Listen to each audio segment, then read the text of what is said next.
For years, the idea of a self-powered car, a vehicle that could run forever without fuel or charging, was dismissed as fantasy. Engineers laughed. Corporations ignored it. Governments brushed it aside. But today, that laughter has stopped. Because this morning, Africa just delivered one of the biggest shocks to the global tech world. Maxwell Chikumbutso's self-powered electric vehicle has successfully completed a fully documented, independently verified 7,500-kilometer journey from Harare, Zimbabwe, to Cairo, Egypt. And the world is scrambling to react. The moment the vehicle rolled past the Egyptian checkpoint, cameras captured something extraordinary. Its energy loop was still running at full capacity. No drop in charge. No thermal stress. Not a single external power input during the entire multi-country journey. Experts are calling it the most disruptive automotive event since the invention of the internal combustion engine. But the story gets even more unbelievable. The journey began quietly in Harare at sunrise, under light morning fog. Only a small technical team and 2 independent auditors were present. No cheering crowds. No media frenzy. Maxwell wanted silence. He wanted the results to speak for themselves. From the first kilometer, something was different. The engine's sound, or rather, the absence of it, felt surreal. The car moved with a smoothness that looked unnatural, almost like it was gliding. Inside, a sealed unit pulsed with faint electromagnetic light. The MSED energy generator, Maxwell's most controversial creation, a system some physicists once claimed was scientifically impossible. By the time the car reached the Zambian border, government officials were already sending out alerts. Citizens recorded videos as the mysterious silent EV cruised through dusty rural highways without slowing, without overheating, without stopping. Hours later, Tanzania caught wind. By nightfall, major news outlets across Africa were reporting a car that doesn't need charging. Meanwhile, in the United States, disbelief turned into concern. Engineers on Twitter began demanding telemetry data. A leaked thread showed someone from a major U.S. energy lab saying, "If this data is real, America is officially behind." What no one expected was what happened next. Halfway through Kenya, the car was intercepted by a combined team from multiple universities. They carried scanners, infrared imagers, and full-spectrum analysis tools. They inspected the underside, the hood, the frame, every inch of the vehicle, searching for hidden fuel cells, solar arrays, secret batteries. They found nothing. Just the sealed MSED core. Untampered. Untouched. Still running. From there, the story spread like wildfire. Crowds gathered along the route, waving, cheering, filming. In Nairobi, thousands lined the highway to see the impossible vehicle. Engineers flew in from Ethiopia, hoping to witness the phenomenon with their own eyes. And through all of it, the EV kept moving, smooth, silent, unbothered by terrain or distance. Crossing into Sudan, the convoy encountered an unexpected twist. U.S. observers embedded in the journey sent an encrypted message back to their agency. That message leaked. And the world has been replaying the same 3 words ever since. It actually works. But the biggest shock was still ahead. As the vehicle approached Cairo, Egyptian authorities prepared for a quiet technical reception. Instead, thousands of people filled the streets. Live streams hit record numbers. And when the EV finally rolled into the city, headlights cutting through the desert air, the crowd fell into stunned silence. The energy loop showed 100% efficiency. The car's internal systems registered no loss. The sealed generator remained cool. Then Maxwell's spokesperson stepped forward with a statement that sent global markets into chaos. This is only the beginning. But within minutes of that announcement, something unexpected unfolded behind the cameras, something even Maxwell's team did not anticipate. But here's where the story takes a dramatic turn, because after crossing into northern Sudan, Maxwell's team noticed something unusual. The vehicle's internal live diagnostic system, normally stable, began displaying unexpected spikes in harvested ambient energy. Spikes far above what the engineers predicted. At first, the team thought it was a sensor glitch. But then it happened again. And again, the EV wasn't just sustaining power. It was gaining energy in regions with intense solar radiation and high electromagnetic variance. This meant only one thing. Maxwell's self-powered drive system wasn't just consistent, it was adaptive.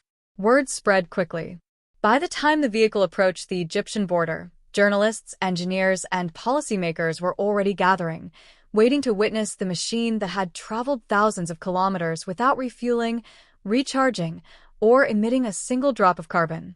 And what happened next shocked even Maxwell's most loyal supporters. Egyptian automotive researchers ran real-time analysis on the vehicle during the border stop. They expected to find a hidden secondary fuel source, a concealed battery pack, some trick, anything that could explain the impossible.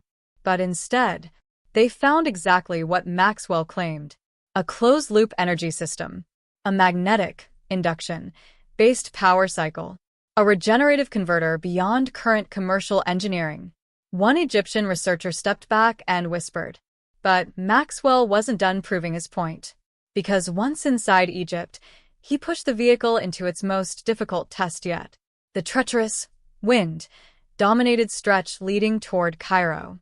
Long, empty roads, high temperatures, crosswinds that force normal EVs to burn battery power faster. But Maxwell's EV didn't slow down. Instead, its onboard system showed energy gains during intense wind activity, confirming Maxwell's long-stated claim. The vehicle harvests energy from motion and the environment, not just from one source, but from multiple fields simultaneously. This was no longer a test drive. It was a scientific breakthrough unfolding live on the African continent. By the time the team approached Cairo's city limits, the story had already gone international. Major networks reported what they cautiously called the most unusual automotive achievement of 2025. Crowds gathered. Drones followed overhead. Even rival EV companies discreetly sent observers. Because what they were about to witness had never been done before. A self-powered electric vehicle, traveling over 7,500 kilometers, from Harare to Cairo, without plugging in. Not once. And just as the sun began to set over the Cairo skyline, the EV rolled to a stop in front of the waiting audience. The journey was complete. But what happened after the arrival? What Maxwell revealed next? And the global response that followed. That's where this story takes an even more explosive turn. But the real shock was still ahead. Because the moment Maxwell stepped out of the vehicle in Cairo, he didn't talk about celebration. He talked about disruption. As cameras flashed and microphones pointed toward him, he raised his hand, not to greet the crowd, but to quiet them. This journey wasn't a demonstration of distance, he began softly. It was a demonstration of independence. Energy independence. African independence. Human independence. The crowd froze. Journalists leaned in. Even the engineers who had doubted him took a step closer. Maxwell then revealed something that stunned everyone. The 7,500 kilometers journey was not the real test. It was a pre-test. A warm-up, because the actual breakthrough was still inside the vehicle. He opened the rear compartment, not to reveal an engine, but a compact sealed unit no bigger than a microwave oven. A device with no exhaust, no wiring exposed, no fuel input port. A device Maxwell called the Adaptive Energy Module, AEM-1. He explained that the AEM-1 wasn't merely generating energy. It was learning. The module had been collecting environmental data throughout the journey. Air pressure, temperature variance, magnetic field behavior, frictional resonance, microvibrational patterns, even ion distribution. And every kilometer, it optimized the energy loop. Every climate zone made it stronger. Every terrain made it more efficient. For the first time in automotive history, an EV had conducted a self-learning, real-world energy adaptation run. Across an entire continent. The journalists were stunned. Some whispered that this was impossible. Others insisted Maxwell explain how the AEM-1 bypassed conventional thermodynamic limitations. Maxwell smiled. And then he dropped the biggest revelation of the night. This module can power more than just cars. Silence. Homes, hospitals, farms, water treatment plants, even entire villages, he continued. Anywhere energy is needed, this module can provide it, cleanly, continuously, and independently. You could feel the shift in the air. This wasn't a car story anymore. This was a global infrastructure story. Narrator. But as Maxwell spoke, another group in the crowd was listening more carefully than anyone else. Representatives from international energy corporations. Some appeared alarmed. Others quietly filmed the module. Because they understood one thing clearly. If Maxwell's technology reached mass adoption, the entire global energy market would be rewritten. Billions in oil infrastructure, obsolete. Massive charging networks, irrelevant. Traditional EV battery logistics, unnecessary. And the geopolitical power linked to fossil fuels, undone. Maxwell wasn't just showing a vehicle. He was showing the end of an era. Narrator, serious tone. And that's when the pressure began. Not from Africa, not from the scientists, but from the industries that had the most to lose. Phone calls started. Meetings were requested. Offers, massive offers, began circulating. Because one thing had become clear. If the AEM-1 was real, the world was standing at the edge of a transformation it wasn't prepared for. And that's when the pressure began. Phone calls. Meetings. Offers large enough to make entire governments reconsider their energy strategies. But Maxwell, he didn't bend. Instead, he did something that stunned even his closest supporters. He disappeared from the public eye for 6 full days. No interviews. No statements. No updates from the AEM-1 team. Just silence. People speculated. Was he negotiating? Was he protecting his invention? Or was he being pressured to abandon it altogether?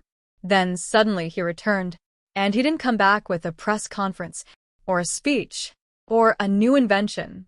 He came back with a plan. On the 7th day, Maxwell invited a small group of African engineers, researchers, and young innovators to a private meeting in Cairo. No corporations. No investors. No governments. Just the people who understood what this breakthrough really meant. He stood before them and said, "The AEM-1 will not be sold. It will be shared, distributed, replicated, owned by the people, not the powerful." The room froze. Maxwell was not launching a product. He was launching a movement. He revealed that his team was preparing something unprecedented. A continent-wide open-access platform where African engineers could collaborate, improve, and deploy self-powered systems freely, from transportation to agriculture. This wasn't about one car anymore. It was about creating the first energy-independent continent in modern history. But before his plan could gain momentum, something unexpected happened. A message arrived. Encrypted. Anonymous. Delivered directly to Maxwell's personal device. It contained no introduction, no threats, no demands. Just a warning. If you continue, the world will react. Attached was a file, classified reports, intelligence notes, and internal memos from foreign energy agencies. Documents showing that multiple countries had already launched internal investigations into his technology. Some were preparing counter-propaganda campaigns. Others were studying how to replicate or neutralize the AEM-1 system. And one memo, the final one, simply read, "Monitor all movements. He must not shift global energy balance." Maxwell looked up from the documents, calm but unshaken. He didn't retreat. He didn't reverse course. He moved faster. The next phase of his plan was the boldest yet, a demonstration so public, so undeniable, that no government or corporation could suppress it. A demonstration not for engineers, not for scientists, but for the world. And this demonstration would take place in a location that no one expected, because Maxwell was preparing to reveal something even more extraordinary than the 7,500 kilometers journey. AEM-1 version 2, a module capable of powering not just a car, but an entire city block. And when he announced where this live demonstration would happen, the global energy establishment felt the ground shift beneath them, and that's where the story turns. Because Maxwell's next move would not just challenge the world, It would force the world to respond. Maxwell's announcement spread faster than wildfire. Within hours, African news outlets were buzzing, international analysts were scrambling, and intelligence agencies were quietly escalating their alerts. Because the location he chose for the global demonstration? It wasn't Silicon Valley. It wasn't Dubai. It wasn't a European tech hub. It was Khartoum, a region the world did not expect, a region often overlooked, a region that, suddenly, became the center of the most important technological showdown in decades. Why Khartoum? Because Maxwell wanted to prove something. That innovation didn't need polished stages, billion-dollar labs, or global elites to validate it. It needed truth, and visibility, and people. So the countdown began. 48 hours until the demonstration. But as soon as the announcement went public, something unusual started happening. Satellite images showed 3 unidentified aircraft hovering near the region. Internet traffic maps recorded a sudden spike of foreign surveillance attempts. And multiple African cybersecurity teams detected unusual digital footprints. Footprints belonging to agencies known for retrieving, copying, or sabotaging disruptive technologies. Maxwell knew it. His team knew it. But they moved forward anyway. What they didn't know was that a 4th group was also on the move. A silent one. Not government. Not corporate. Not scientific. A group that, according to sources, had been monitoring Maxwell for over a year. A group rumored to intervene only when emerging technologies risk shifting global power structures. They called themselves the Equilibrium Commission. Some said they were a think tank. Others said they were a shadow network. But one thing was certain. They never appeared unless something big was about to happen. Narrator. Escalating tension. As the demonstration day approached, the atmosphere in Khartoum became electric. Engineers from Kenya, Sudan, Zambia, Nigeria, and Ghana flew in. Young innovators lined the streets, holding signs like, "Energy freedom begins now. Africa leads. AIM, one is hope." Even local families gathered, not fully understanding the technology, but sensing that history was unfolding in front of them. And right in the center of the preparation zone stood the prototype. AEM-1 version 2, mounted inside a compact utility module the size of a suitcase. Sleek, matte black, humming with a frequency so low you could almost feel it in your chest. Security was tight. The perimeter was sealed. But Maxwell remained calm, focused, silent, and intensely present, until a message reached him. A single envelope. No sender. No seal. No signature. Inside was a note handwritten almost rushed. "We are already here.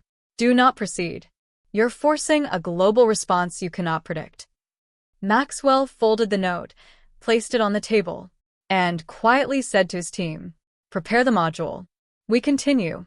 But then, just moments before the world went live, Maxwell's chief engineer rushed over with urgent news. "Max, you need to see this. Someone is intercepting the frequency we're broadcasting on." Maxwell frowned. "Trying to jam it?" "No," the engineer replied. "Trying to mimic it."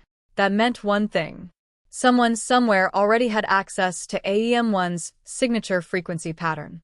Someone had been studying his technology long before this day. And whoever they were ready to act. This was no longer just a demonstration. It was a race. For control. For legitimacy. For the future of energy itself. And as Maxwell stepped toward the platform, lights blazing, cameras rolling, the world watching, the first signal arrived. An unauthorized broadcast. A voice. A warning. "Maxwell Chikumbutso. You were never meant to reveal this." The crowd froze. The engineers froze. Even the broadcast team stopped breathing. Because that voice, the one echoing through every device, every speaker, every live stream, didn't belong to a rival inventor or a government official. It belonged to a system, a synthetic voice. Calm. Precise. Engineered. Maxwell narrowed his eyes, refusing to be intimidated. "Identify yourself," he said firmly. The voice continued. "We are the custodians of global energy stability. Your invention threatens the balance. Deactivate the module and no action will be taken. A wave of murmurs spread through the crowd. Some panicked, some confused. But Maxwell stepped forward and replied with a quiet confidence. The world deserves better than controlled scarcity. If stability requires suffering, then maybe the system needs to change. The voice grew colder. Proceed, and we intervene.